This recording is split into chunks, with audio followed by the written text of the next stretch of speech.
he said the overwhelming odor of alcohol. I mean, I assumed that an officer had some level of training and defined it.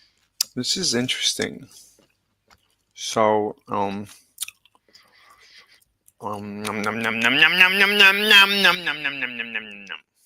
let's do a mic test. This is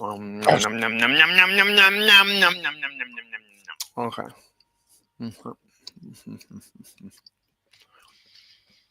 So,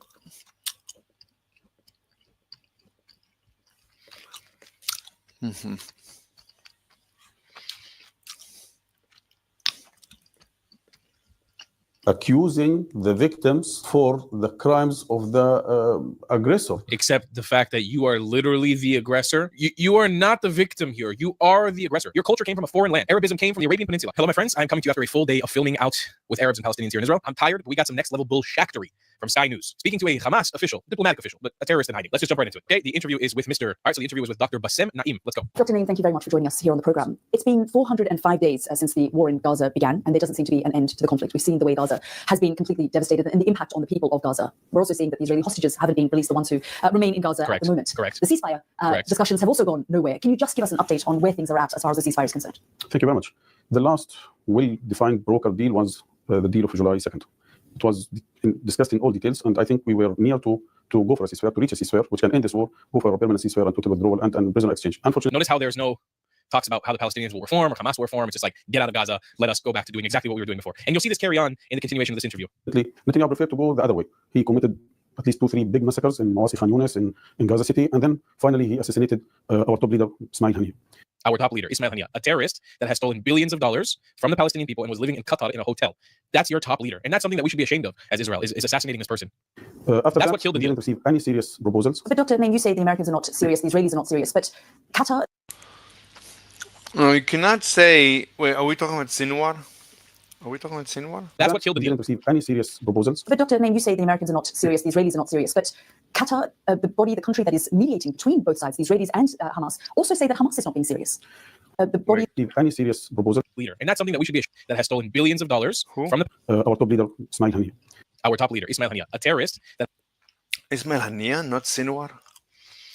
Anyway, didn't all these guys die? I don't even know. But they keep dying. That means they believe. These are not petty thieves. Maybe they are stealing billions. But it's like... It's very similar, I would say, to Hitler. Hitler gave his life for his belief. It's not. You can't accuse Hitler of not being an ideologue. The same goes for Stalin. Stalin died penniless. These people, the worst people in history, they're ideologues. They're not egoists. I wish these people were egoists. I wish they would try to maximize their personal benefit. That would actually improve the situation tremendously.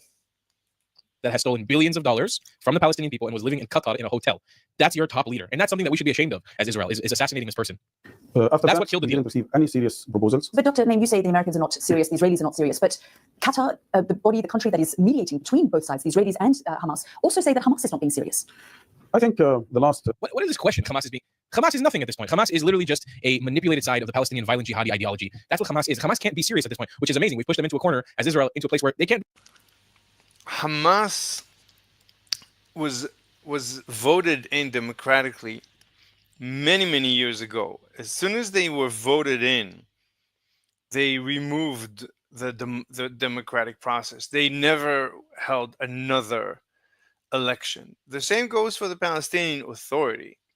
These people get voted in once, and then they don't want to repeat the election process. So there's no democracy. So Hamas doesn't have a standing.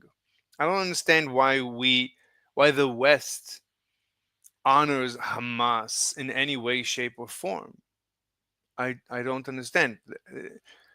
Hamas has as much standing representing anyone just as much as I do. Do I have a standing representing the Palestinian people of the Gaza? No. Well, yes and no. I mean, just as much as Hamas. Maybe even more than Hamas, because Hamas, we know, murders political opponents. Be serious anymore. There's not really anybody to negotiate with anymore. The press statement of the spokesperson of the Minister of Foreign Affairs here, Qatar, was clear that they are not ready to allow anyone to use the negotiations to continue the war and the aggressions. But they're frustrated with your side as well. No. I can mention now a lot of. Mind you this, okay? Palestinian, this is a problem with the wider Arab Muslim world. Cannot admit that you're wrong. You cannot admit that you made a mistake, and you're going to see this trend. You cannot say sorry, no remorse, no apologies, no wrong, no. And this is why the wider Arab world looks the way that it does. I preach this in so much of my content. If you can't admit it. No, that's not true. Some Palestinians are awesome people. You cannot generalize. Some of them are awesome. The Hamas happens to be terrible people, but the Hamas also, we know, was funded by the Mossad, by the Israeli government. So at this point, I'm so confused. Like, I agree the Hamas are terrible people, but the Israeli government funded the Hamas. So I don't know what to say at this point. I'm so confused. That you made a mistake, you can't learn from it. You can't get better as a person, as a society, if you can't admit your faults. And you'll see here, we've never done anything wrong. This is not a society. This is a specific person representing a specific movement that murders political opponents. So we don't know what the normal Palestinian on the street would say, because the normal Palestinian, if he's still alive, that means he's not saying what he really wants to say, if his opinion is not exactly what the Hamas approves of. So there's nothing wrong. Okay, and I just want to clarify something. Dr. Bassem Naim, right here, that you guys can see, he still claims till this day, okay, that Hamas did not kill any innocent civilians. So this is from Wikipedia. Anybody can look this up. October 2023, while acting as Hamas representative in Moscow, Bassem participated in a delegation led by senior Hamas members holding talks on foreign hostages in Gaza. In an interview with Sky News, Naim said that Hamas did not kill civilians. He claims still till today that Hamas fighters haven't committed any crimes. So murdering a bunch of people in the Nova Music Festival, flying in on a paraglider and shooting at innocent civilians, all the footage evidence that you have of SA, of people having RPGs shot through their front windshield, just driving around in their neighborhood, of shooting and killing dogs. None of that is war crimes. Naim with evidence that hundreds of civilians have been killed in October 7th attack. They just denied outright. That's the person who they're talking to. Okay, I just want, if you're wondering on his status because he's wearing a suit and he has his nice little Palestinian flag thing and there's a nice set, if you're wondering if this man is a terrorist or not, he is a terrorist. He's a terrorist that Sky News was able to sit down with, but don't get it twisted. This is a terrorist. But so is Greta Thunberg. She speaks for them just as much. A lot of people hold this opinion. So it's a problem. We have a problem.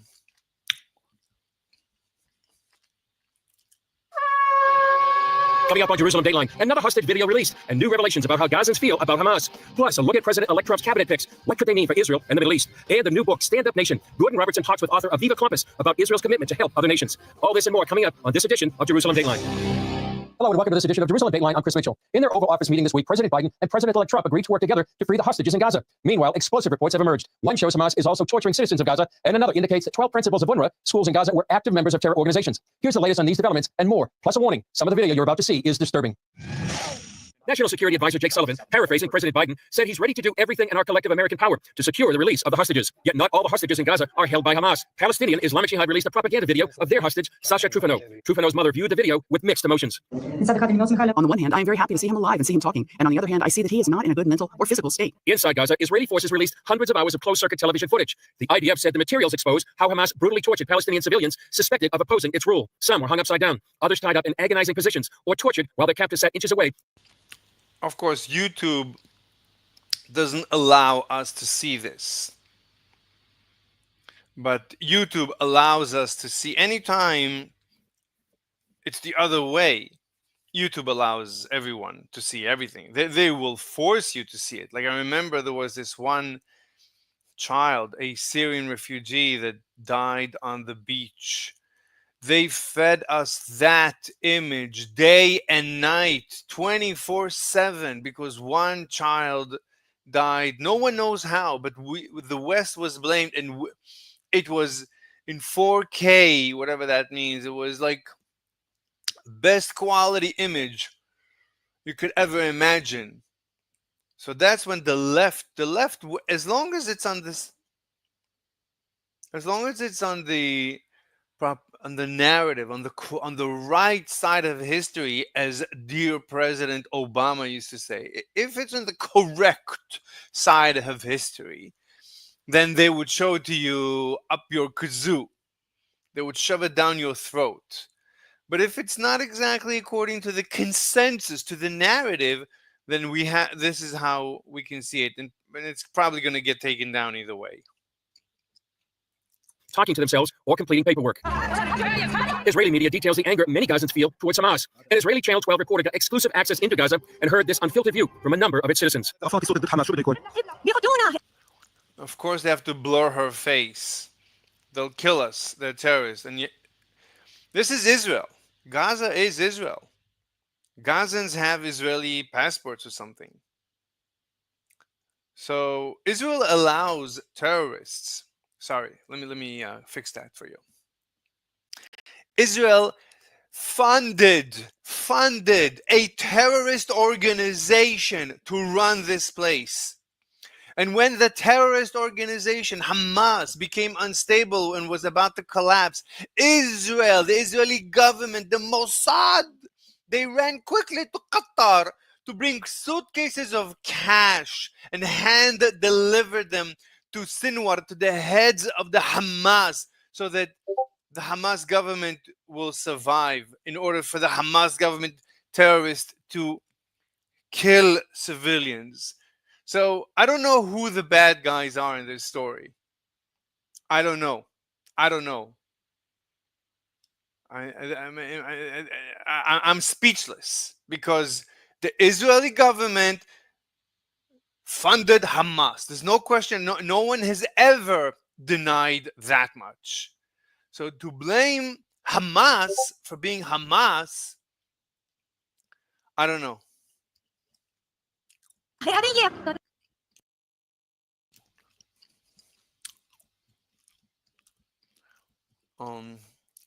Let me see what Amber says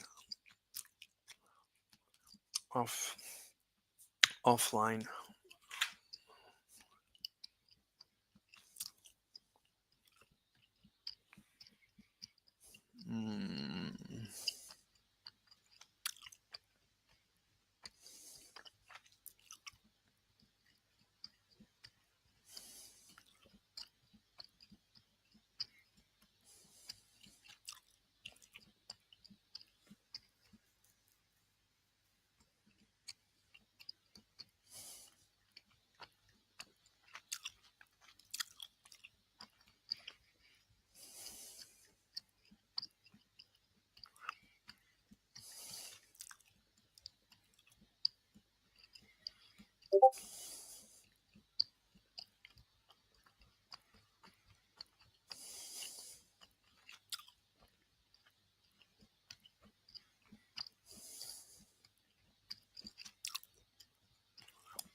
Mm-hmm.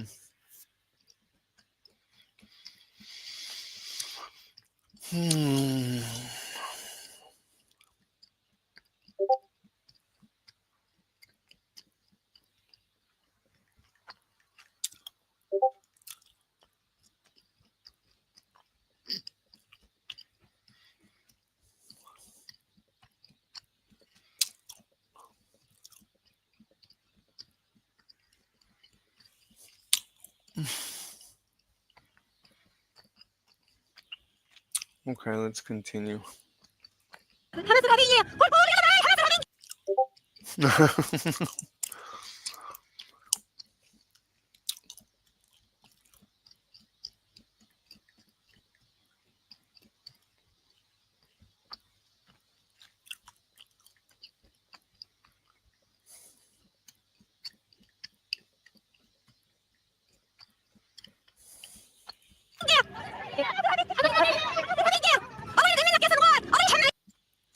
May God take his revenge on you, Sinwar. May God burn you in your grave. Look, Sinwar, he died believing in his nonsense, but the Israeli government funded him. So, hmm.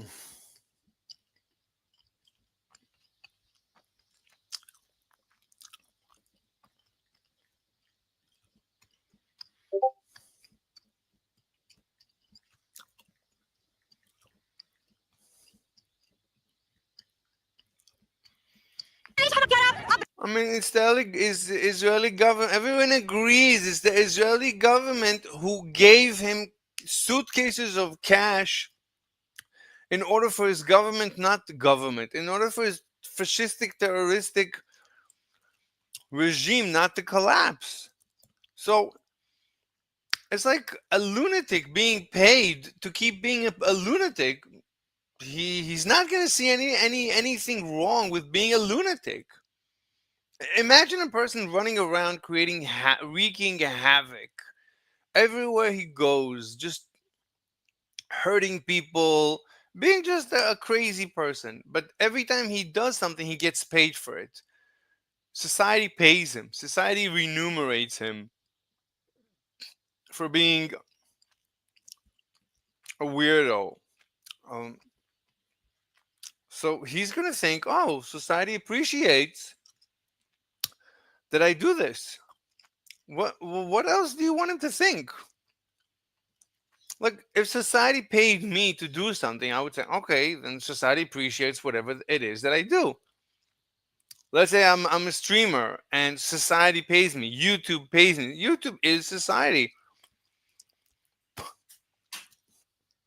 YouTube pays me, and X pays me, and Instagram pays me. And Facebook, all the social networks pay me, and the crowds pay me. Everyone pays me. Everyone pays me. Like, to be, what's his name? That crazy guy, Johnny Somali. Like, people pay him to be crazy, so he thinks it's a good thing. He thinks whatever it is he's doing. How would he know? Think about it. How do we know what is wrong and what is not wrong? How do we know?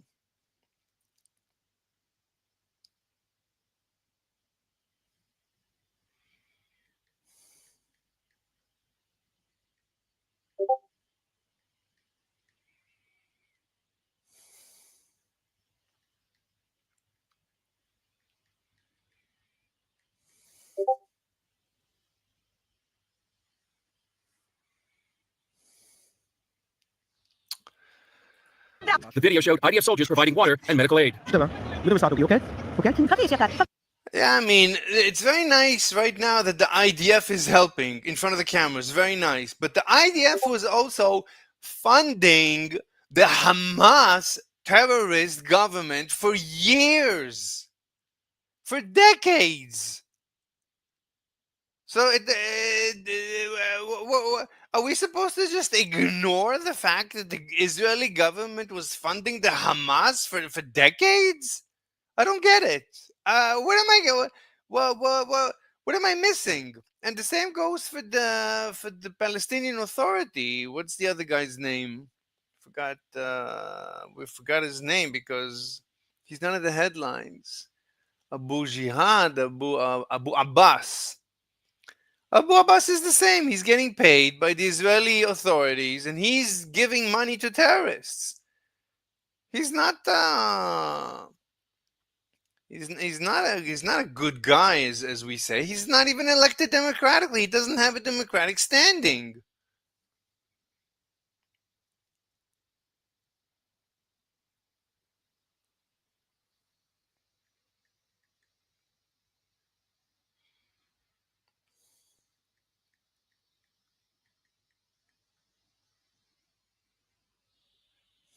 This is the Israeli government. It's not the Israeli government.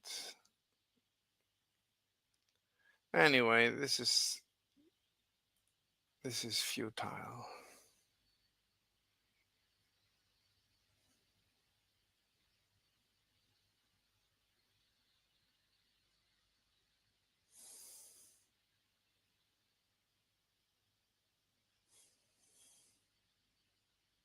Wow. What is that?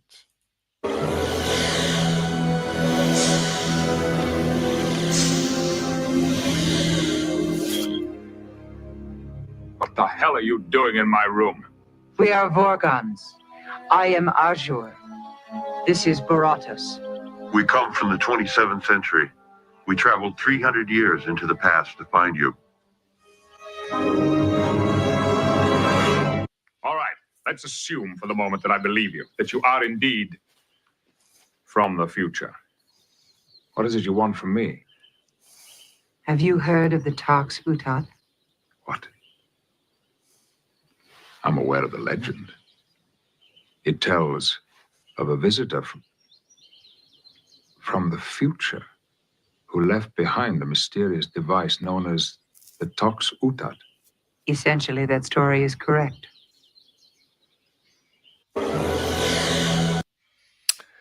Very nice. Here's why modern fighter jets don't eject shell casings outside. The ammunition feeding system for automatic cannons is truly impressive. The cartridges are loaded using a system similar to machine gun belts, replenishing the internal magazines of the aircraft. However, what is especially interesting is that modern jets don't eject spent casings outside. Instead, they return them to a special container inside the fuselage. This method not only allows for the reuse of casings, but also minimizes the shift in the aircraft's center of gravity as ammunition is consumed. When the aircraft returns from a mission, one belt is used to load ammunition, while the other is used to collect the empty casings. Here's why modern fighter jets don't eject shell casings outside. Here's a method you may or may not have seen on how to find the square root of a number without a calculator. For example, given square root of 55, we want to find the biggest perfect square less than 55, which will be 49. So we have 7 by 7 squares. So it's going to be 7 plus some number for the square root of 55. Next, in addition to the 49 squares that we have, we need 1, 2, 3, 4, 5, 6 more squares. So we'll do 6 over. In about 1917, Einstein made a rather audacious leap. He published a paper called Cosmological Considerations of the General Theory of Relativity, and he was uncharacteristically, I think, nervous about this leap. He said, "I've again perpetrated something about gravitation theory which somewhat exposes me to the danger of being confined in a madhouse." So he was a bit worried about this leap. The idea is quite beautiful, I think, but quite audacious. The idea is, if you can calculate the curvature of space and time in the vicinity of the Earth or a star like the Sun, and that will tell you about planetary orbits, which essentially tells you about the past, present, and future of a solar system, why can't you do that for a universe? In about 1970.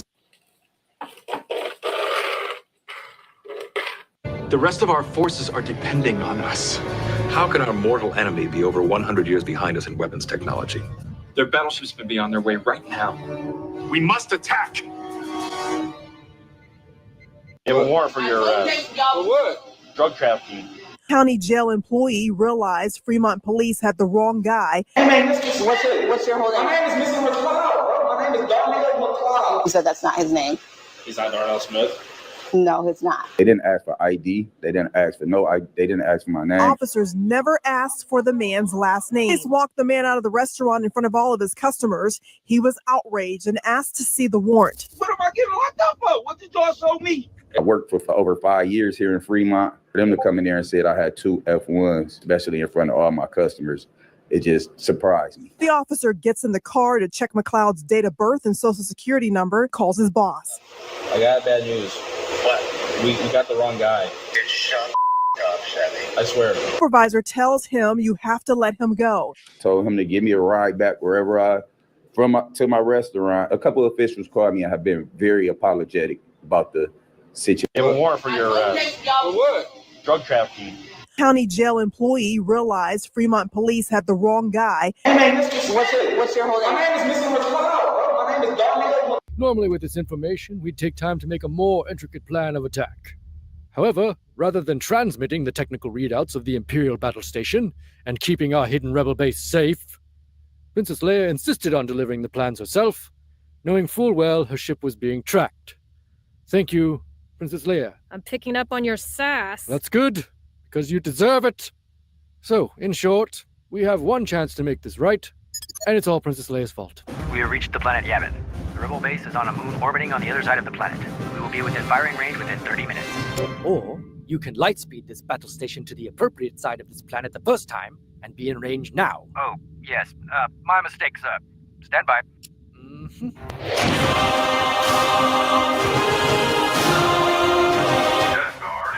Oh, hi.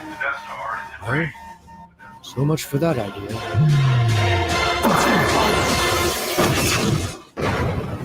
Normally with this information... On March 21st, 1968. So let me first put these two together, make sure they are completely discharged. And now I'm going to... This is a wild example of So let me first put these two together, make sure they are completely discharged. And now I'm going to bring these two into an electric field, which is produced by this rubber rod. I don't think you need to rub it back and forth. I think once is enough. I don't know if there's a difference between once and many times. Has anyone ever studied this? This is like one thing that I don't think anyone ever studied. There's no studies on this. Oh.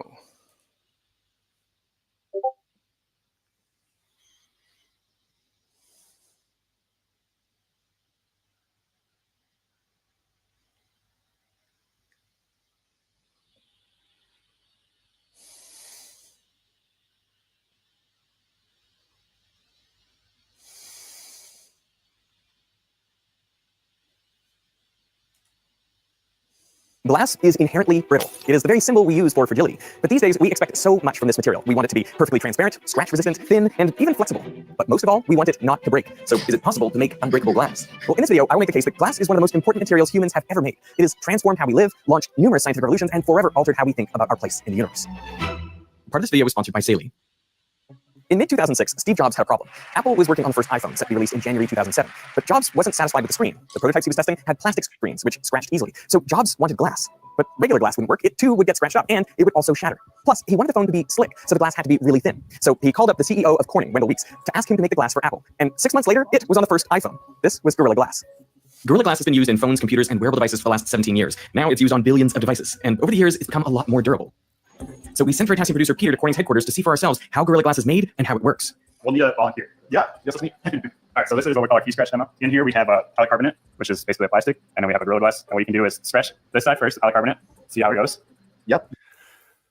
When is Veritasium going to have a video about the power of capitalism? I mean, this is just capitalism. This is just free market. This is what happens when you let people have freedom, just a little bit of freedom. Because as everybody knows, in the West, we have very little freedoms. As they keep saying, there's no true free markets. There's no true capitalism. We're far from it.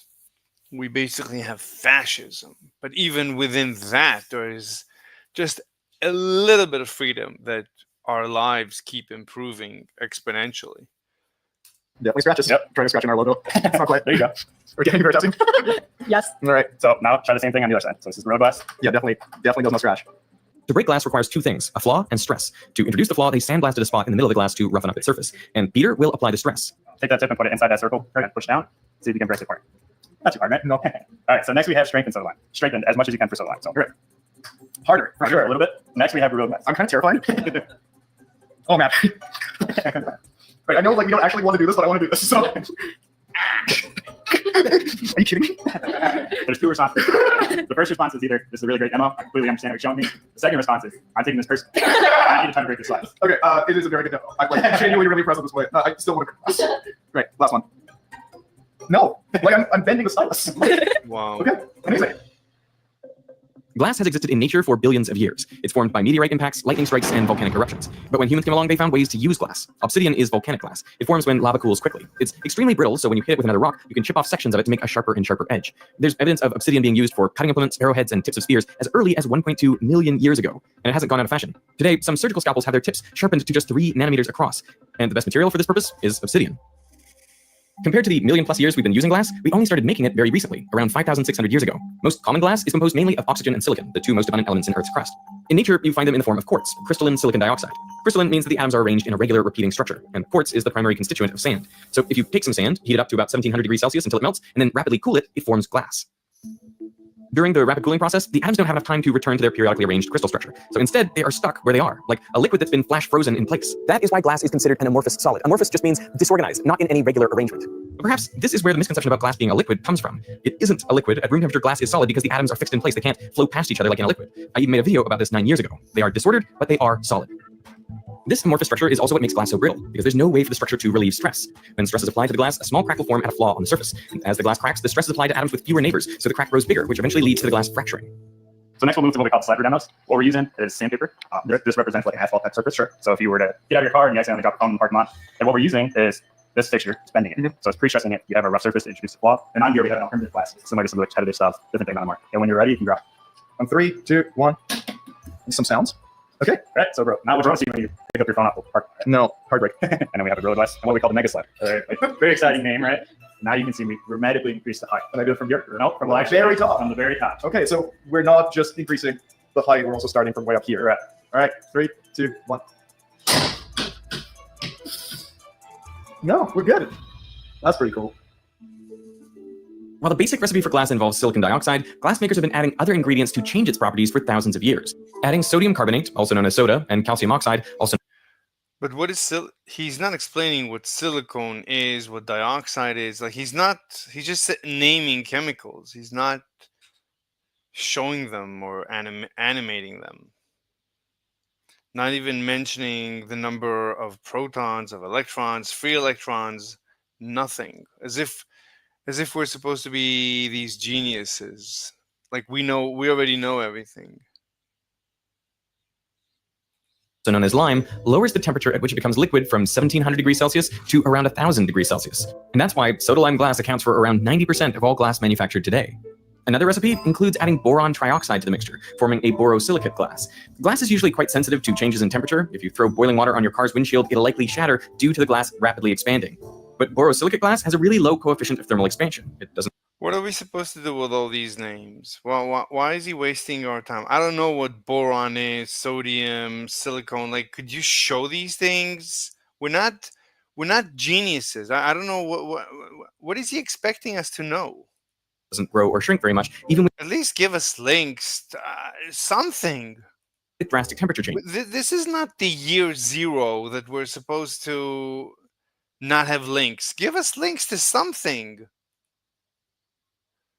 Good, links to the chapters. You don't need to give us this because YouTube already creates these things. So you don't need to create them. That's useless. Unless YouTube created it. References. All the references are here.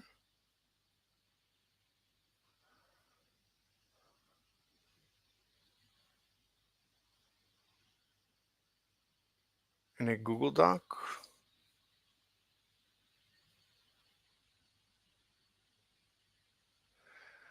I don't know. This is a waste of time. So it's often used for laboratory glass, like beakers. Let's go. You want to grab a pair of these green boxes too? Yeah. Oh yeah. I can't see anything. And while this specific recipe for Gorilla Glass is secret, it is based on a combination of silicon, aluminum, magnesium, and sodium. And the recipe keeps changing. The scientists are constantly trying different formulations to find more durable and scratch-resistant glasses here. This is the power of capitalism. This is the incentive of making money. This is why making money is so important, and wanting to be rich is so important. This is what motivates these people to wake up in the morning and try different things, maybe even risk their lives. This is hazardous conditions. This is so cool. Do you ever feel like a pizza chef? Right? That's pretty good. This facility is actually where that experimentation takes place. The earliest human-made glass was likely an accident. People have been working metal for thousands of years before they made glass, so it's thought that some sand made its way into metalworking furnaces, forming small glass beads. But soon, glassmaking became its own art form to make decorations, ornaments, statues, tableware, and containers.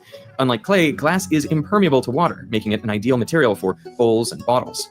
But then, glassmakers noticed that by adding other elements into the mix, they could change the color of the glass. By adding cobalt oxide, you would get a vivid blue. Adding cuprite Are we supposed to know what cobalt is? Cobalt oxide? Like, why are you even mentioning these things? I don't know what these things are.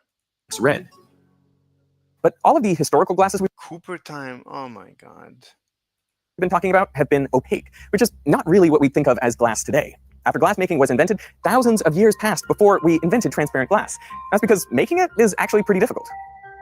The first step came around 100 AD, when glassmakers in Alexandria added manganese dioxide into the mixture, which led to a semi-opaque glass. It definitely wasn't transparent, but it did let some light through. This is when glass began being used for windows.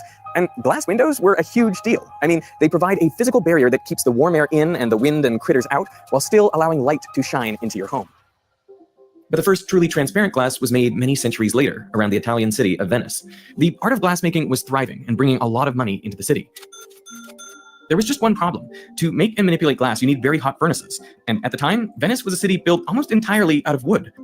So yeah, glassmakers were bringing a lot of money into the city, but they also kept accidentally burning it down.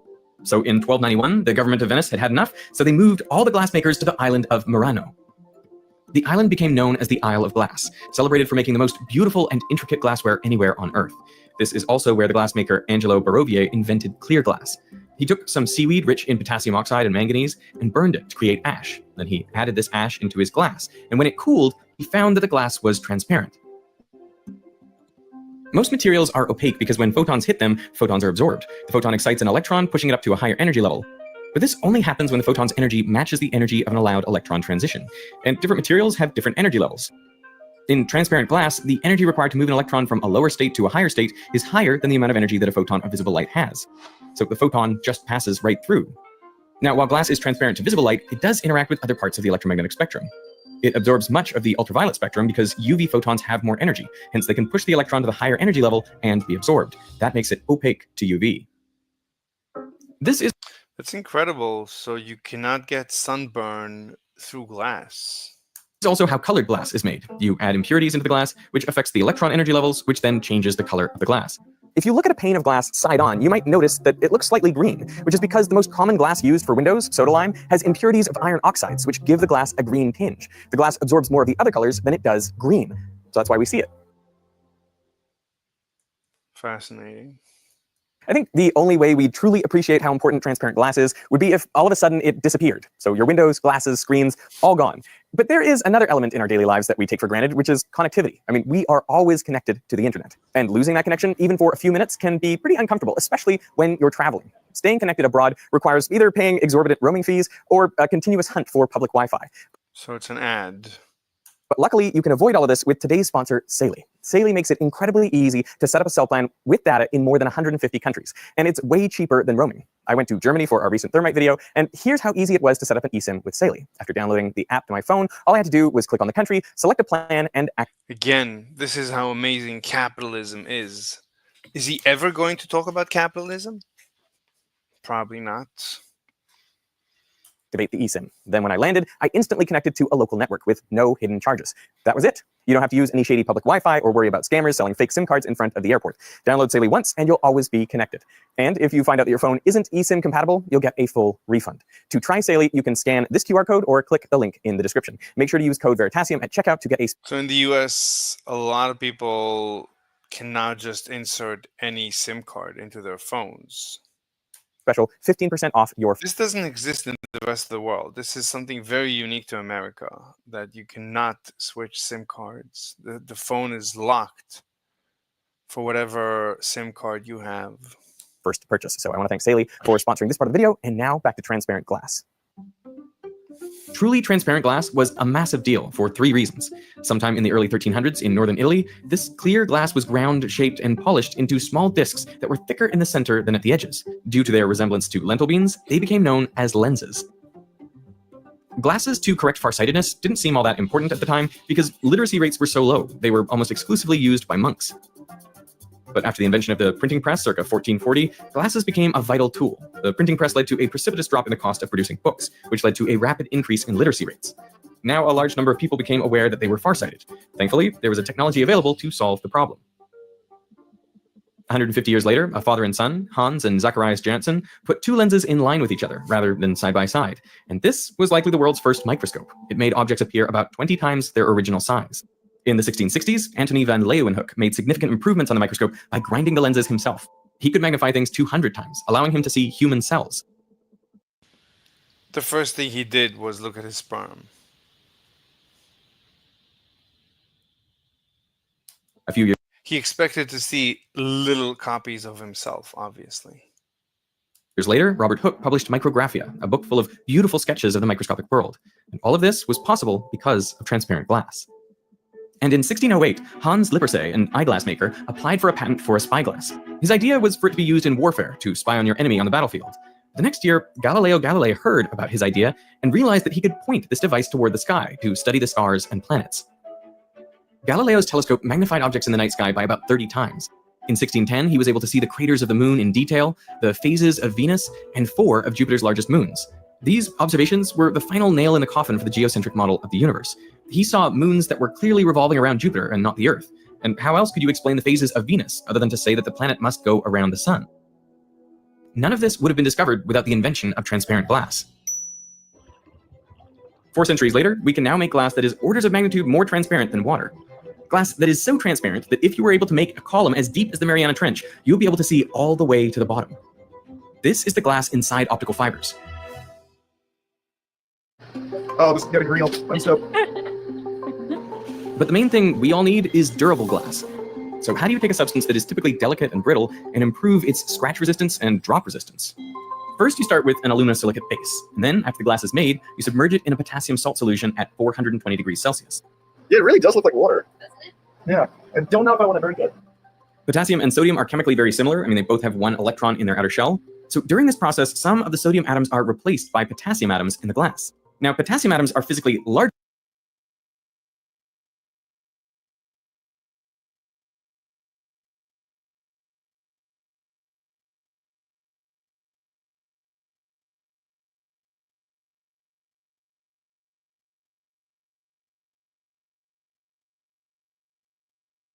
than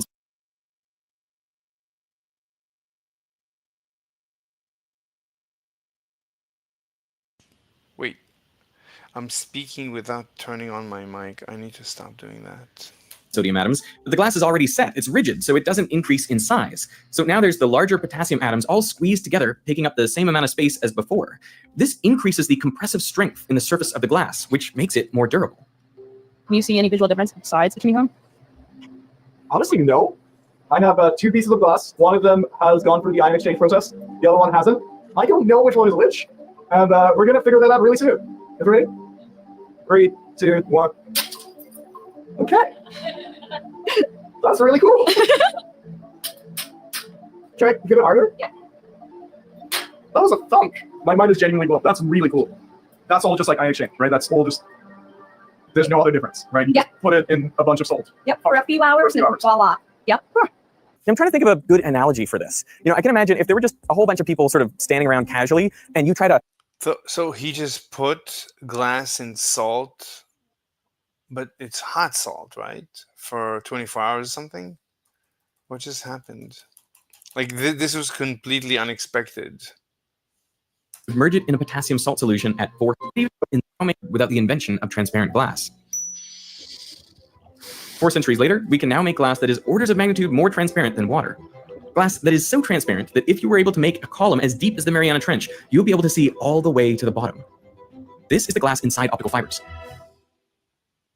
Oh, this is getting real. I'm so...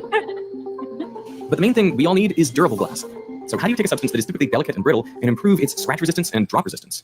First, you start with an aluminosilicate base. And then, after the glass is made, you submerge it in a potassium salt solution at 420 degrees Celsius. Yeah, it really does look like water. Yeah, I don't know if I want to drink it. Potassium and sodium are chemically very similar. I mean, they both have 1 electron in their outer shell. So during this process, some of the sodium atoms are replaced by potassium atoms in the glass. Now, potassium atoms are physically larger than sodium atoms, but the glass is already set. It's rigid, so it doesn't increase in size. So now there's the larger potassium atoms all squeezed together, taking up the same amount of space as before. This increases the compressive strength in the surface of the glass, which makes it more durable. Can you see any visual difference size between them? Honestly, no. I have 2 pieces of glass. One of them has gone through the ion exchange process. The other one hasn't. I don't know which one is which. And we're going to figure that out really soon. You ready? 3, 2, 1. Okay. That's really cool. Okay, give it harder. That was a thunk. My mind is genuinely blown. That's really cool. That's all just like IHing, right? That's all just, there's no other difference, right? You put it in a bunch of salt. Yep, for a few hours and voila. Yep. I'm trying to think of a good analogy for this. I can imagine if there were just a whole bunch of people sort of standing around casually and you try to run through them, you'd probably be able to bounce through a few of them, break through the crowd. But what if instead all of those people were squeezed together, shoulder to shoulder, like people trying to get into a subway or something? If you try to run through them, all of those forces are just going to add up and prevent you from getting in or from making a dent, making a crack, anything like that. But the scientists at Corning are constantly trying to refine the process to make the glass even more durable. There is a whole team at the facility that is dedicated to testing and measuring different glass prototypes. All right, we're displacing about 1.5 millimeters. Yep. 2 millimeters. Whoop. And they really put the glass through its paces, conducting bending tests, scratching tests, and dropping heavy steel balls into the glass. It went. They also have replica phones with different glasses for the screen, and they drop them from ever-increasing heights. But we can go up a little bit, and maybe, right, I would imagine that I'm taking a selfie. All of this is to make the next version of Gorilla Glass even more durable than it already is. Wait, are we doing this? If you want to. Hell yeah. 1.7 meters, that's roughly selfie height. 3, 2, 1. Amazing. Go down and pick that up. Still survives. That's pretty wild. I think Unbelievable. it's rather ironic that we are making this video right now while my phone looks like this. I don't know, can you see this? Yeah. So it's still glass. It still cracks. It is not perfect yet, but it is constantly improving because scientists are working on ways to make this material more and more durable. And we have come such a long way. I am just appreciative that I can have this material. And it is amazing, even if it does still crack sometimes with people who just refuse to go. But he's not going to thank capitalism. No. Case for their phone. He probably doesn't even understand that his quality of life is basically capitalism. Not even basically, it is capitalism. He's not going to understand it. He probably voted for Kamala. Not probably. Yeah, very, very probably. Let's see this guy. Tim Pool and Sam Cedar debate. Now, this is a debate a long time coming because I don't know if you guys remember, but Tim Pool had like a block on Sam Cedar coming on. He was banned from the show. And now he's not banned. So I don't know why. Let's watch. And of course, I want to see why he didn't want him on. Here we go. Sam Cedar, welcome to the show. Ooh, that's a good one. I like it. That's right. 20 years? What's that? 20 years, is that? 20-year anniversary. This is actually a gift for you. Oh, right on. There you go. Yeah, I'll put it on the shelf. See all like the weird knickknacks that I have? Yeah. Well, that's actually for your baby. Why did he has a baby? Why did he put on, I would never wear a hat after somebody else put it on. Why would you do that? That's disgusting. Oh, thank you very much. Congratulations. I understand that you're expecting. Sharing hats is disgusting. Is that right? Absolutely. Yeah. Get nervous. I hope you get to sleep. I think I got 6 hours tonight. Well, I'm saying, did you Oh, he has a baby. I didn't know he's even married. baby born already? No. I'm Coming soon. talking about when your child comes. Oh, yeah. Well, I mean, a little sleep I get probably will be less. All right. Well, there you go. Right on, man. So we'll start light. Could you imagine your dad beating Tim Pool? My God, I should be mean. I should shut up. I'm trying to imagine parental intervention, how that works. Okay, let's just get through it. Let's stop now. It's going to happen. I mean, the election is Tuesday, but people are already voting. No, wait. We got to talk about what am I doing here? Well, sure. I was going to light, but you can go whatever you want. No, I mean, it's light to me. Well, like, what? I thought I was banned. Wait, was he not banned? Didn't you say I was banned and blacklisted? Yeah, I thought he was. Maybe. I don't know the specifics. You have to. There's something that I can send you a link. But there's, I mean, I teed it up here. By the way, did Sam bring the laptop to put in front of him for the discussion? Because I don't remember other hosts, the guests that they had on having that computer that they can access. That's good. That's smart, actually, because you don't necessarily need to have notes or whatever, but having something you can quickly like search up something to make sure that what's being said to you is real, especially on this program, to be blunt. Yeah, that's useful. It's hard for me to remember verbatim everything I said, but what do we got here? I would say. Oh, I mean, you pretty specifically banned. Did I say no Sam Cedar at all? Well, I think so. Here, wait a second. Sam Cedar's blacklisted by a lot of podcasts. Yeah. I'm not exaggerating. It's a joke. Yes, there are many large podcasts that have outright said they will never work with him. It has nothing to do with being afraid to debate him. Sam Cedar's off the list. This guy is a manipulative, lying con man. I mean, that's pretty strong stuff. My confusion comes from, did I say I would never have you on? Anything to do with him. And that's why Sam Cedar makes all these videos and he focuses on drama. I mean, the man's obsession with Dave Rubin is laughable. I agree with that to this day. Oh, no, I actually, I have a did I say reason, but did I would never bring you on? Oh, yeah, you did. Okay, I don't know if I have that specific video teed up. I might, though. I may have. I usually, if I get like heated or something, but I tend not to be as definitive on things like this. Well, it wasn't just that one time, too. When you went on Patrick Bet David's show, you said the same thing. Well, but you know it's true. What's true? There are a lot of big shows that have blacklisted you. Oh, I have no doubt. It's not about you nobody wanting to debate you. I mean, the first thing I asked was like, let's talk about the issues, and you immediately pulled the drama. It's not drama. I think everybody wants to know. It's like a weird, if you... Okay, so Sam does cover like other content creators and like feuds in the ready space or goofy stuff other people do. And he talks about other commentators instead of just focusing on, the news. He also does the news. He also brings experts on. He also brings authors on. And he talks about the news. Most of the show is that. But he does do that. And those videos tend to do good. There's an incentive to do them. Everyone feels that incentive. I feel that incentive. I used to be a scriptwriter, and if you put a loaded gun... Usually I stay away from the drama stuff, but he doesn't do it too bad, and he has a lot of news. And so for me, muzzle tough. Off to you.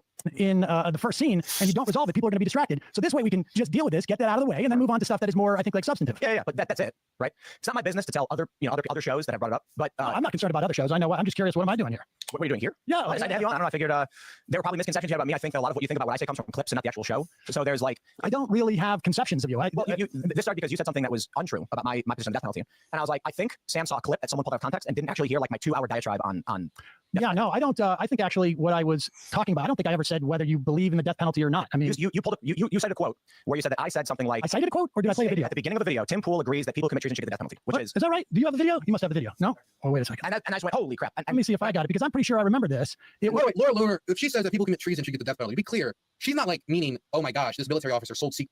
All right, whatever. Flight 6.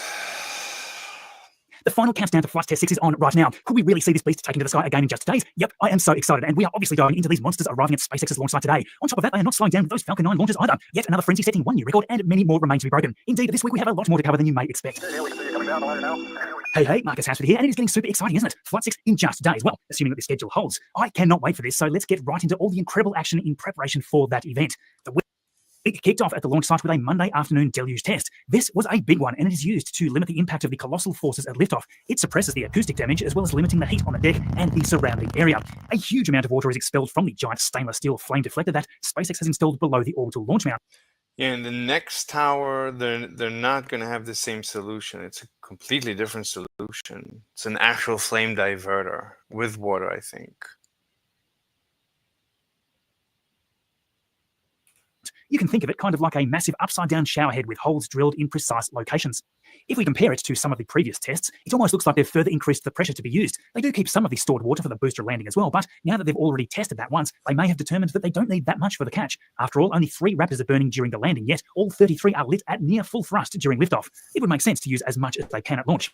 On toward Pad B, there are some big moves here this week. The formwork for the culvert that will allow the commodities for the vehicle to flow through is making big progress. They will most likely build this in stages so that the access to the launch pad will not be hindered too much. After all, Ship 31 and Booster 13 still needed to move into the pad for flight. They can't get in the way of things like that. The flame trench construction has pushed along even faster than I expected. RGV aerial photography had a terrific view just recently showing that they've already started installing parts of the... Yeah, it's a normal flame trench, like standard. This is what do you call this wall? This is a standard wall. This solution is standard. Main propellant lines within the culvert. It also looks like they've started to focus more on the dig in the middle here. These are support walls for when you dig, I think. Where the flame diverter will be. The drainage systems recently installed are working a treat. Hardly any muddy water there now. Some of the more exciting areas to watch during the week, though, was with the new Mechazilla Tower. Work is being finalised in more areas, meaning some of the catch netting could be removed from the lower levels. That netting is used to catch accidental pieces being dropped and causing a hazardous situation below. The most exciting, though, is just days later, this beast was rolling in, finally. Now, what is this, you might ask? This, my friends, is the gigantic Drawworks motor to be installed at the base of the tower. Similar to Tower 1, this is the main muscle that drives the huge tower arms, or chopsticks as they are lovingly called by SpaceX. Its purpose is to provide fast and accurate control to lift and lower the carriage that is supporting the arms. They slide up and down these massive tracks, and it is incredible to watch this installation process for the second time up close. This was delivered and pretty much immediately placed in there for installation, almost before... In the first tower, they used a used engine. In this one, they're using what looks like a new engine. We could blink on Tuesday. Specifically, this model is the ADS-30Q, which you would perhaps more typically see in oil and gas drilling work. Not so for the Gateway to Mars. This beast can provide a continuous 6,000 horsepower. Now, just so you know, a horse can do roughly 50% more work than a pony, but for those that just prefer metric, that converts to almost 4,500 kilowatts of power. The entire unit weighs in at over 74 metric tons, so indeed, it's a monster. Now, it is quite the job running all the cabling for it up and down the tower through the pulleys, so hopefully we're going to be seeing them string it all up in the near future. At the Sanchez site, we have more fun with the orbital launch mount for Pad B as well. Again, from that above perspective, we can see 3 of the 4 sides were already installed a week ago. The 4th What is that? piece was delivered and offloaded earlier this week, and that was stacked to complete that level on Tuesday. Over to the production site, though, let's start with what you all want to know the most. The Flight 6 vehicles preparing to lift off in only days. We expected to see some big moves this week, and indeed, here we go. Ship 31 was rolling out on Monday. Yeah, the ship. Obviously, we were expecting Booster 13 to roll out first because, well, the ship is stacked onto the booster, so yeah. It first popped out for a moment so that SpaceX could fully load all the counterweights onto the transporters. They need to do that I don't see the heat tiles. to lower the center of mass as much as possible during the transportation. You don't want a huge gust of wind just blowing the entire thing over. When the sun had set, Sean was out there. The thing cannot be blown over. It's attached to the vehicle. There is actual attachment points. But I guess the vehicle has counterweights. It's supposed to be really bottom heavy. The ship is bottom heavy too, with all the engines here. So the ship is supposed to be very bottom heavy. The whole thing is very bottom heavy. popped out for a moment so that SpaceX could fully load all the counterweights onto the transporters. They need to do that to lower the center of mass as much as possible during the transportation. You don't want a huge gust of wind just blowing the entire thing over. When the sun had set, Sean was out there to catch it rolling by, of course. A great view there of the final Block 1 ship to ever fly. The scale of this is always mind-blowing, and with pictures like this one from Starship Gaza, that is a quick reminder just how big it all is. SpaceX also shared a few neat shots of it. If you missed it last week, the new banana decal there, holding a banana for scale, got a lot of attention. Now, this move really gave us perfect views to compare the amount of tiles that had been removed from the two sides of the ship. Remember, this critical change is for two reasons. SpaceX wants to clear this area directly on the sides so that the tower arms in future won't just go ripping off a bunch of tiles during the catch attempts. Secondly, reducing the overall dry mass of the vehicle is always good to do if they can. The ultimate goal, of course, is that if SpaceX can in the near future reliably catch the ship as well as the booster, they don't need all the mass that would be needed for sizable legs and associated systems. Instead, they must be planning some sort of catch and pin mechanism that could perhaps flip out under the forward flaps after re-entry. Indeed, Flight 6 is going to have some big milestones to prove out. One of the key goals is testing if they can get away with those missing tiles on the ship's side, so we'll be watching the stainless steel here during the re-entry like a hawk. An interesting side note is that one of the aft flaps has gained a small batch of 7 tiles on the... I can't imagine how they're going to catch the ship, because they actually need to locate pins. There's 2 pins on the sides. That's how they grab it. So I don't see it succeeding. I mean, obviously, I'm sure they're going to succeed. I can't imagine. The challenge is unfathomable. And people, what's most unfathomable is how most people are so disrespectful towards Elon Musk. That's really unbelievable.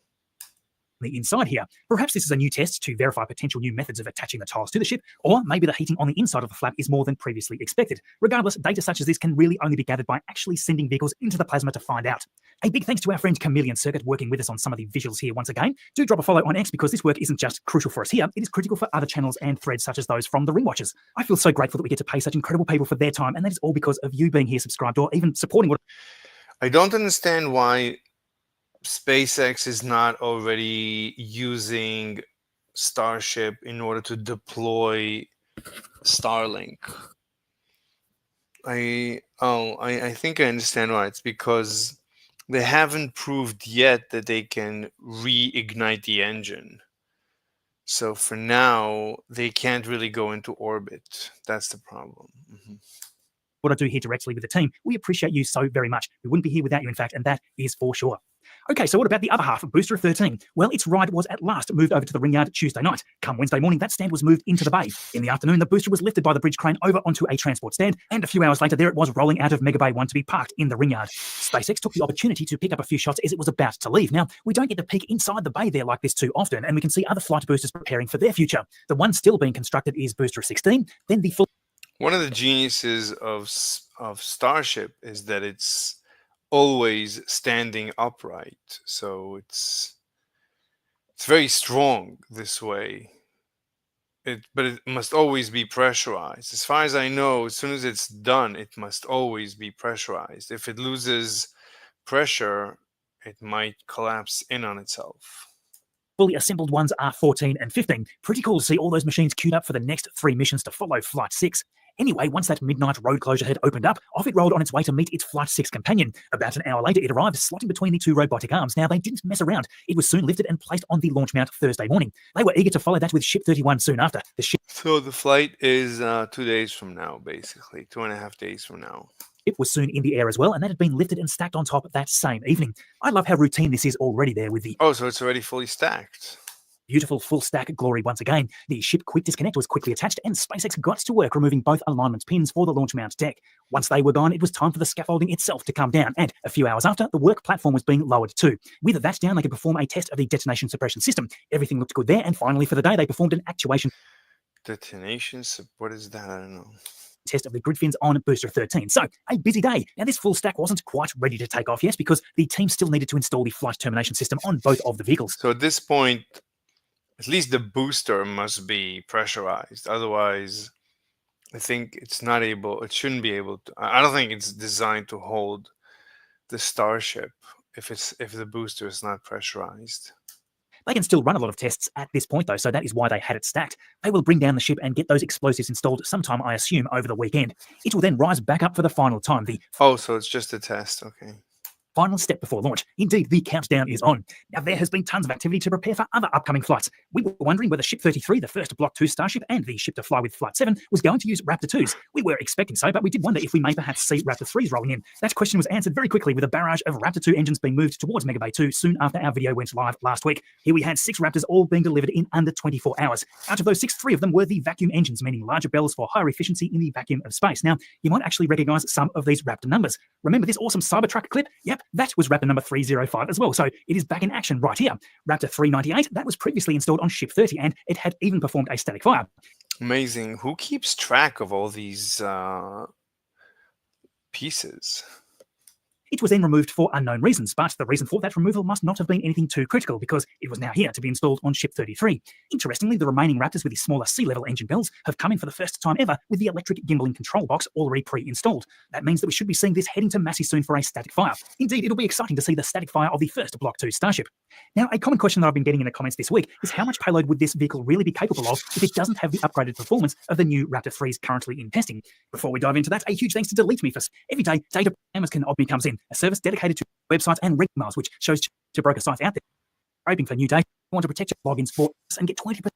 Okay, so will having Raptor 2s installed on the first Block 2 ships allow much payload to orbit? The extended tanks, we believe, will hold around 300 extra tons of propellant on the ship. So with the same engines, that means a fairly sizable thrust to weight drop. I can't watch too much because then they'll give me a strike.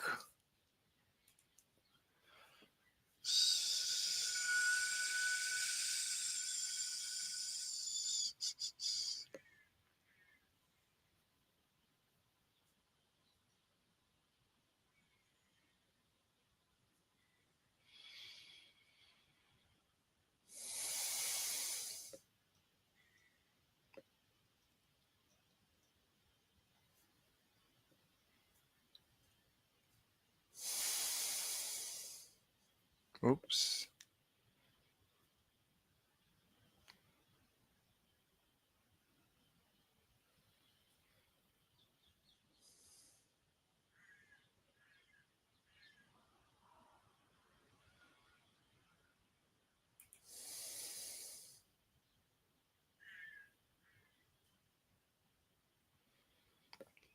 This is very interesting. Sliding versus rolling.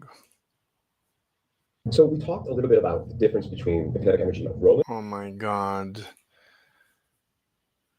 Why is your audio so terrible? How many? 1,000 subscribers with such terrible audio. Atrocious audio.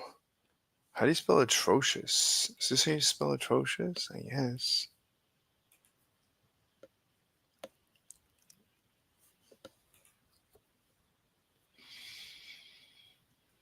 Wait, I wanted to take a look at that. So we talked a little bit about the difference between.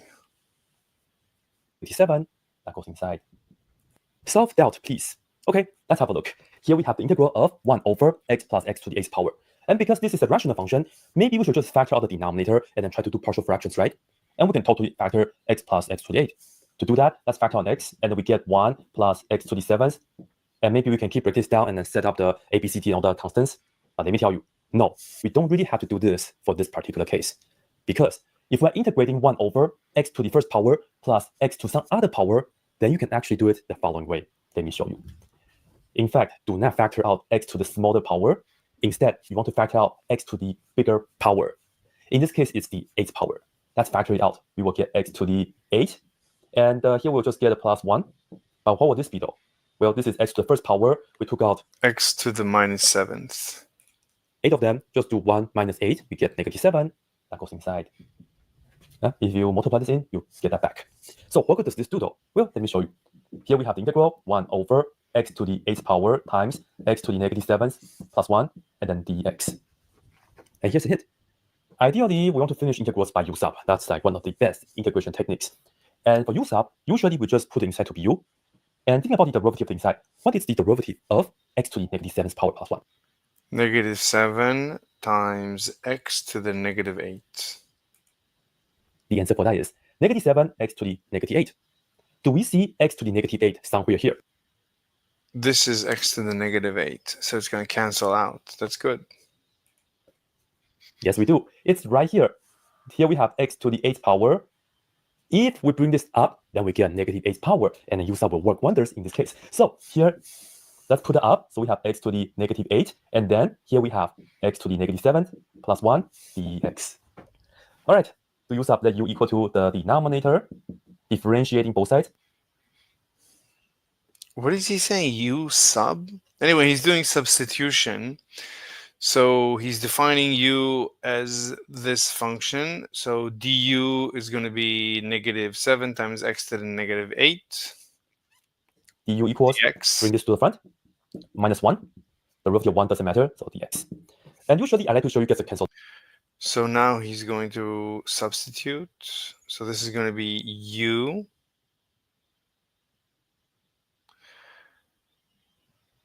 And I guess for dx, he's going to substitute du over this.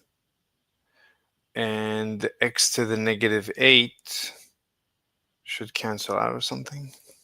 Especially, we don't have the negative 7 constant here. So I would like to show you by dividing this on both sides. Or another way that people like to do it is you can just multiply by negative 7 and divide it by negative 7 in the front. So it's one way or the other, kind of like however you like to do it. If it's clear, don't skip steps. That's the secret of a good video. I think in this case, let's just multiply this by negative 7 and then divide the negative 7. And the reason is because you see that if we pair this up, that will just give you the du, which is very nice. So negative 7 x to the negative 8 dx. Okay, that's good. So this is just du. Perfect. So this is du over u. Wow. So it's the natural log of u, and we're done basically. So now take this integral to the u world. We get the constant 1 over negative 7 times the, well, he's going to write it out. So it's going to be du over u, or 1 over u du. The front, negative 1 over 7, integral 1 over the bottom is the u. All that is the du. Yeah. So this is just natural log of u, or natural log of x to the negative 7 plus 1 divided by negative 7. And then, of course, integrating 1 over u in the u world is just natural log. So we have negative 1 over 7 natural log of u. And we know u is that. So write down x to the negative 7 plus 1. And if x is a negative number, right? Put a parentheses, Jesus. Right, sometimes this can be negative, so make sure we put absolute value around this. We're all done.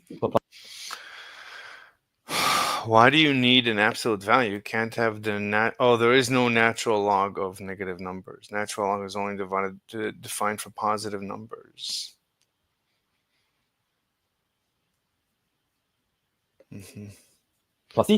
Because definition of the natural log is the area under 1 over u. The area is always positive.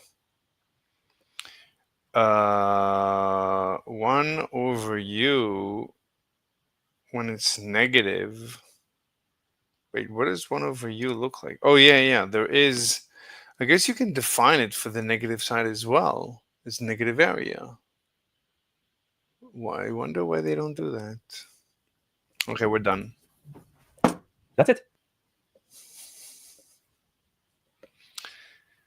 Hidden variables, how we know they don't exist in quantum mechanics. To know beforehand what state that electron's going to be in before we measure it. There's no possible... He has terrible explanations. So this is 2 p.m. in 2 days at 2 p.m. Okay.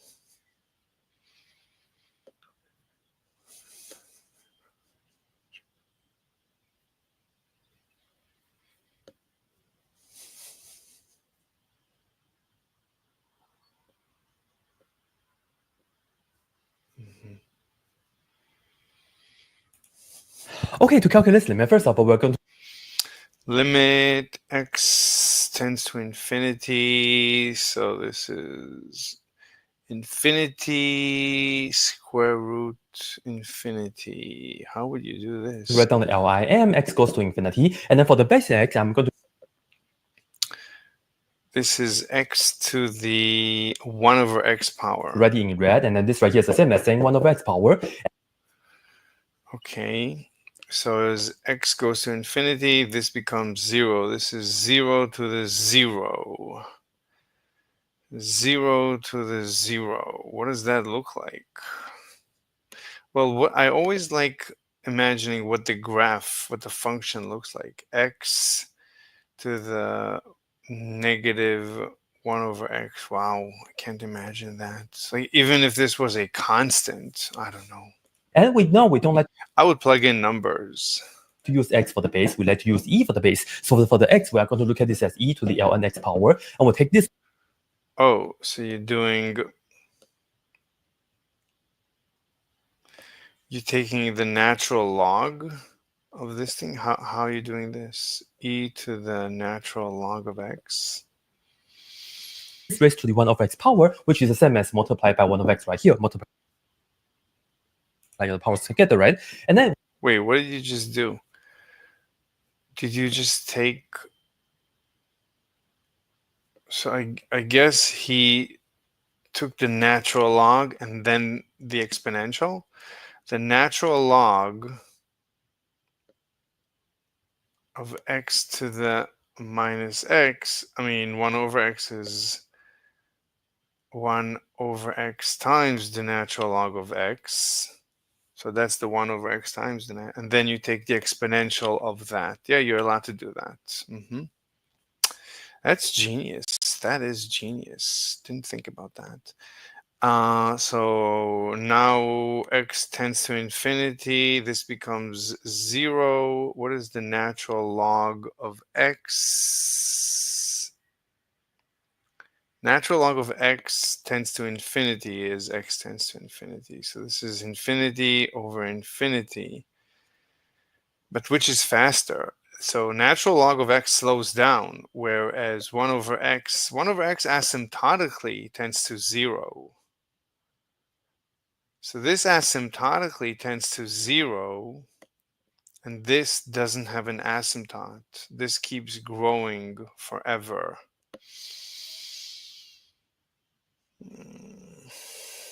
I don't know. We are going to look at this as e to the power of the limit, because e is a continuous function. You can just go ahead and do the limits right here, and this right here is just a... Wow, you could do that? So e, which is basically what I was doing. I was just analyzing this. I was wondering, what does this do?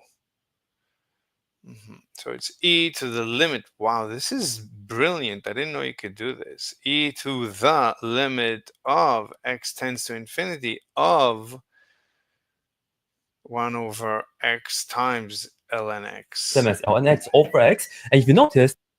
Very good. Yeah. So the question is, what happens to this ratio? So this grows... You could just draw these two functions next to each other. So this is just a linear line at 45 degrees, and this is not. So this tends to 0 because the bottom grows linearly and the top does not, grow slower. So this is 0. So at the end, this is e to the 0, which is 1. Oh my God, this tends to 1. Jesus. X is going to infinity. So this right here is actually infinity over infinity, which you can use L'Hopital's rule. So I'm just put on ddx right here and also ddx right here. And then you will see this right here is just equal to e. Wow. He's using these advanced techniques. He's taking the derivative of both. I've never seen anyone do that. That's genius. But that's basically what I'm doing in my imagination. Yeah, I'm looking at, the derivative of the natural log is 1 over x, and the derivative of x is 1. So it's just 1 over x. And again, 1 over x at infinity is 0. So it's e to the 0. And then if you do the limit, this is still the limit as x goes to infinity. And on the top, you get 1 over x. On the bottom, you get 1. And as x goes to infinity, you actually just get 1 over infinity, which is 0. So finally, you get e to the 0's power. And you know this is just equal to 1. And you see 1 in 1 minute. That's it. Wow. Absolute genius. Very nice.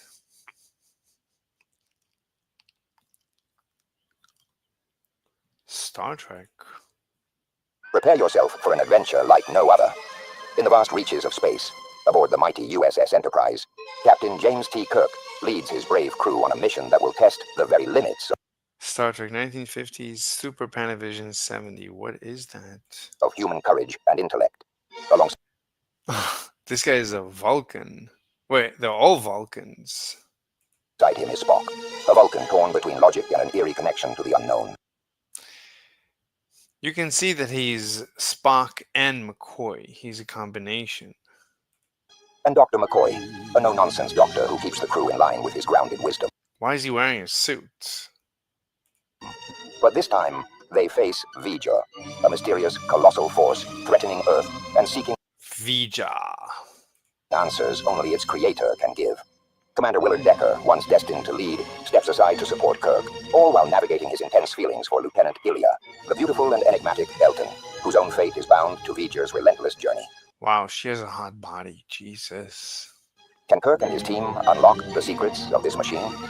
He's like half Kirk, half somebody else. And she's also a combination. She's not the original character. The AI modified everyone's faces. Or will V'Ger's search for meaning lead to humanity's end? Wow, really nice. Really nice.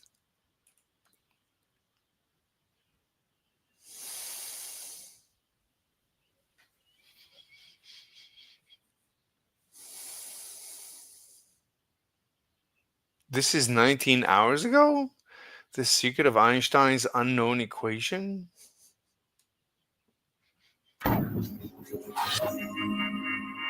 Hello, gallery. I didn't look at you that much during the talk. Sorry about that. I know you're there. I appreciate you.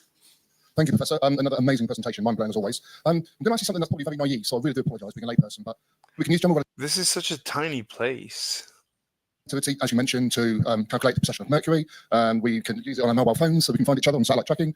We now, of course, through LIGO, identify gravitational waves. Excuse me. So why is it still a theory of general relativity? Why isn't it a law, like we'll say, the first and second law of thermodynamics? Is it because we're just not quite... Why are these people... Why do they care if it's whatever you call it? It's a theory. Why are you upset that it's a theory? These people are obsessed. These people, that's already cultish. When you start talking about semantics, now you know you're in a cult.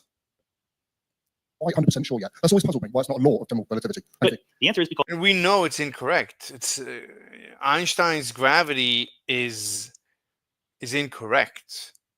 It's not quantum. Because the words law, theory, model, conjecture, hypothesis have almost no meaning whatsoever. There is the Newton's law of gravitation, the general theory of relativity, the standard model of particle physics, which sound weaker and weaker, but are stronger and stronger as we go in that. And that's just because scientists don't fret about these words and they don't update them. There's no threshold by which a plucky little hypothesis becomes a theory and then grows up to be a law or anything like that. You just have to ask for every single instance, how confident are we that we're on the right track? General relativity isn't right, by the way. It's not a quantum theory. It's a purely classical theory. So it's nothing that we currently know about the universe should be thought of as law-like in that sense. Thank you very much over here. Hi. Yep. Thank you for your talk. So apparently the theory works really, really well, but you alluded to it already just now that it's not complete or it's not fully representing the universe. So what do you think is still missing to explain something like the Big Bang? Quantum gravity. Nothing to do with explaining the Big Bang. That's we're talking about quantum gravity right now. At the very start, or singularities in black holes, or dark matter, dark energy. What's missing? What do we still need to know? And you think if I knew that, I'd just like blurt it out here? All right. Fair enough. I would write a paper. We don't know. I mean, you've done a very good job of listing some of the big questions to which we don't know the answer. The most fundamental one, perhaps, is that we don't know how to reconcile. At least his hair is cut. That I can give him credit for. General relativity and quantum mechanics at any deep level. We can get them to play well in certain regimes, but not in the Big Bang or inside black holes, etc. There are features of cosmology and astrophysics like dark matter and dark energy. Also, the fact that there are more particles than antiparticles, things like that we can't yet explain. That's okay. That's what gives us full employment. We're not done yet. We don't claim to be done yet. I once appeared on a radio show Science Friday in the United States, and Ira Flato, the host, said, "You cosmologists, you only understand 5% of the universe. It's like 25% dark matter and 70% dark energy. Like, aren't you embarrassed to only understand 5%?" And I said, "Of the universe. It's 5% of the universe. I think that's very good." And if you think about what we understood a century ago, which is not like crazy long ago, right? A century ago, we didn't know the universe was expanding.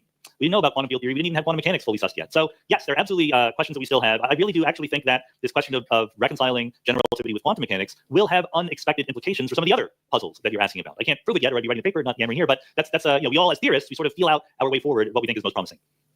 What kind of things would you be looking for if someone could give you a LIGO that was like really, really big, like bigger than the planet, like out in space? What am I looking for? What kind of features would you think might be interesting? What if you could look really, really far back? in time. You know, there's a longer thing to be said here, and I say that because I just put up a 4-hour solo podcast saying a bunch of things about how we're in a very strange situation in terms of the history of science right now, because we have theories, general relativity, but also the standard model of particle physics, which fit all the data, but we know can't be right. That's an extraordinarily frustrating situation to be in, because how do you move forward to make better theories? And I would even say that, to answer your question directly, we don't have a target for what to try to observe. I just want to see, when was this recorded? Is this really from 19 hours ago? November 15th, that's yesterday. What was the original 23? This is from a year and a half ago. This is outdated.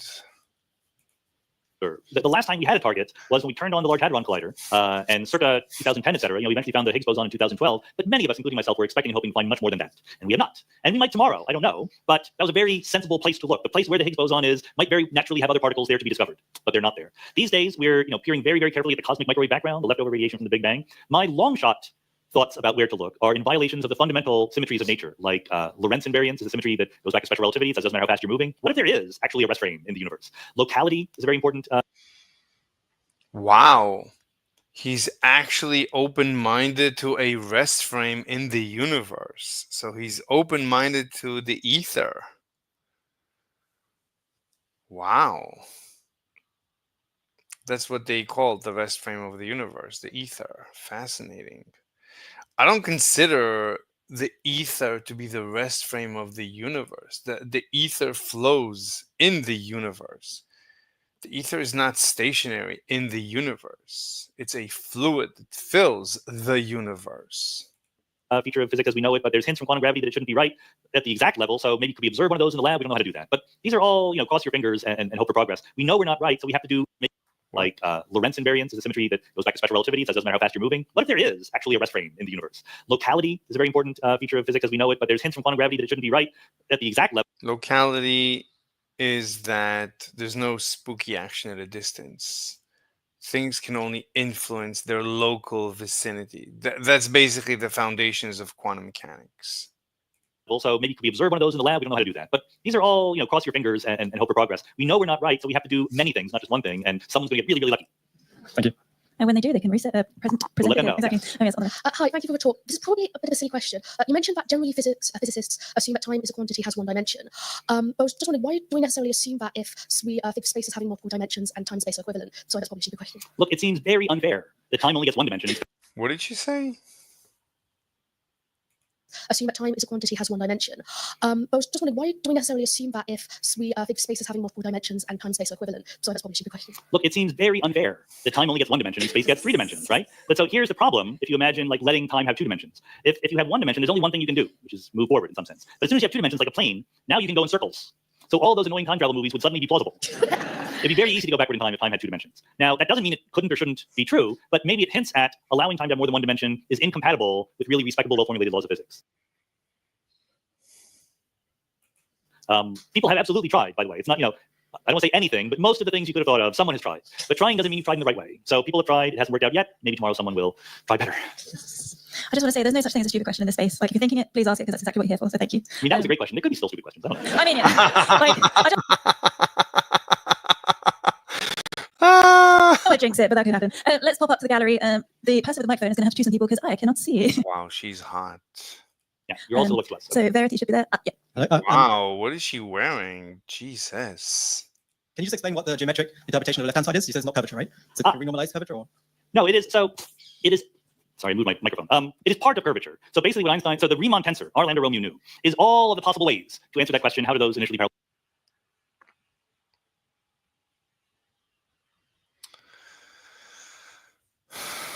Fascinating. I was listening to his lecture on this yesterday.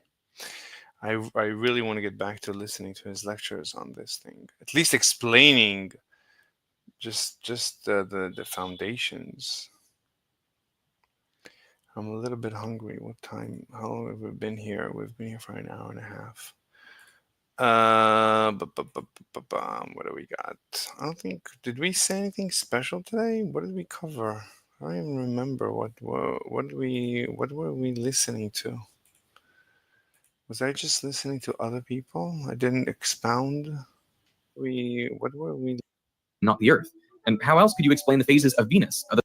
Good. Okay. Yeah, I mean, President Biden and President-elect Trump agreed to work together to free the hostages. infinity square root. All right, so let's just say that limits. What did we do besides limits? Veritasium on glass about glass. Veritasium about glass. What else did we listen to? Oh, Hamas. Hamas.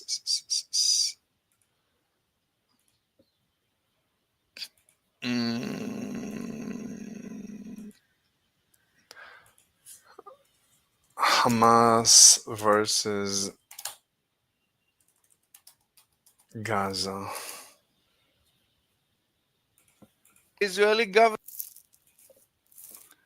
What else?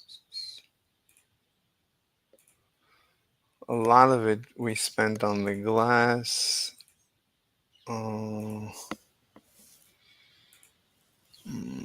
Limits, integration. We did some integration. Integration.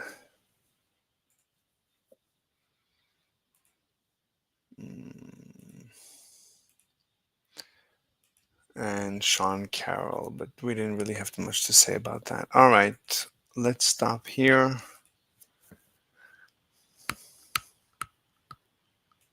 See you next time.